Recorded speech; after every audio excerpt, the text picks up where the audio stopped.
यह कहानी है एक ऐसे महापुरुष की जिसने अपना संपूर्ण जीवन समाज और राष्ट्र की सेवा में समर्पित कर दिया।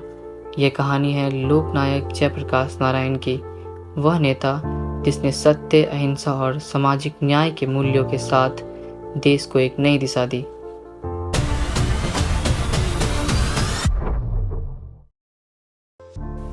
ग्यारह अक्टूबर 1902 को बिहार के सिताब दियारा गांव में जयप्रकाश नारायण का जन्म हुआ। प्रारंभिक शिक्षा के बाद उन्होंने उच्च शिक्षा के लिए विदेश जाने का निर्णय लिया। इस दौरान उन्होंने मार्क्सवाद और समाजवाद के सिद्धांतों का गहन अध्ययन किया। विदेश से लौटने के बाद जयप्रकाश नारायण भारतीय राष्ट्रीय आंदोलन में कूद पड़े। उन्होंने महात्मा गांधी के नेतृत्व में स्वतंत्रता संग्राम में अपनी महत्वपूर्ण भूमिका निभाई। आखिर मैं तो मानता हूँ वर्ल्ड पीस में दुनिया भर में शांति हो, दुनिया भर के लोग एक हों। आखिर एक खुदा के बंदे, एक परमात्मा की संतान हैं। हिंदुस्तानी हो, पाकिस्तानी हो, अफ्रीकन हो, सब उसी के बंदे तो हैं।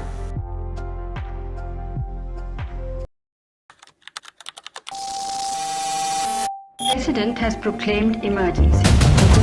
This is nothing to panic about.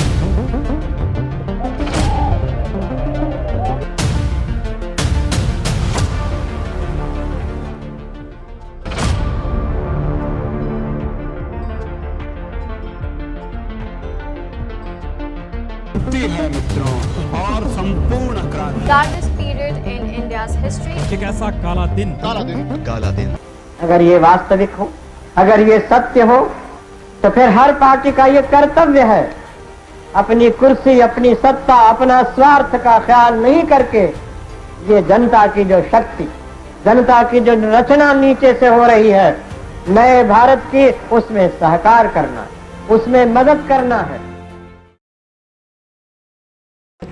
लोकनायक के राजनीतिक विचार हैं, उन विचारों और उसकी यदि स्पिरिट है, उसकी जो आत्मा है, वह आत्मा है लोक सत्ता। और लोक सत्ता की बात जब वो कहते थे तो उनका स्पष्ट मानना होता था कि 40-50 जो मंत्री या कैबिनेट मिनिस्टर होते हैं या फिर जो सांसद और विधायक होते हैं, वह तो 1,45,00,00,000 की आबादी में कुछ नहीं है। वह तो एक कुआं की तरह है, जबकि लोक सत्ता एक महासमुद्र की तरह है। और लोक सत्ता अधिक महत्वपूर्ण है बनिस्पत इस सत्ता और शक्ति का जो स्वरूप दिखता है। इसलिए उन्होंने लोक सत्ता को मजबूत करने की बात की, जन भागीदारी को मजबूत करने की बात की। मैं इस अवसर पर उनके स्मृति दिवस पर हम अपने छात्र छात्राओं को और शोधार्थियों को उनके बताए हुए रास्ते पर, उनके विचारों पर, और दूसरी बात एक और महत्वपूर्ण है कि अगर इस देश में अगर जनप्रियता और लोकप्रियता के आधार पर और इस देश के निर्णय को प्रभावित करने की दृष्टि से देखा जाए तो इस देश के राष्ट्रपिता के बाद अगर कोई महत्वपूर्ण शख्सियत है जिसने राजनीति को उद्वेलित, आंदोलित और प्रभावित किया है तो वह है लोकनायक जयप्रकाश नारायण। इसलिए उनके विचारों को सीखना पड़ेगा, समझना पड़ेगा, उस पर बार बार विमर्श करना होगा ताकि वह नीति निर्धारण में और कारगर साबित हो सके। जिस तरह कार्ल मार्क्स के बाद लेनिन, माओ और होचिमिन हुए, ठीक उसी प्रकार से महात्मा गांधी के बाद अगर कोई राजनीतिक पुरोधा हुआ तो वह है लोकनायक जयप्रकाश नारायण। भारत रत्न जयप्रकाश नारायण भारत में, भारत के लोकतंत्र में राज सत्ता पर लोक सत्ता का नियंत्रण स्थापित करना चाहते थे। वो लोगों को, जनता को अधिक से अधिक शक्तियां देने के पक्ष में थे और इसीलिए उन्होंने राइट टू रिकॉल, अपने चुने हुए जनप्रतिनिधियों को वापस बुलाने का अधिकार मांगा।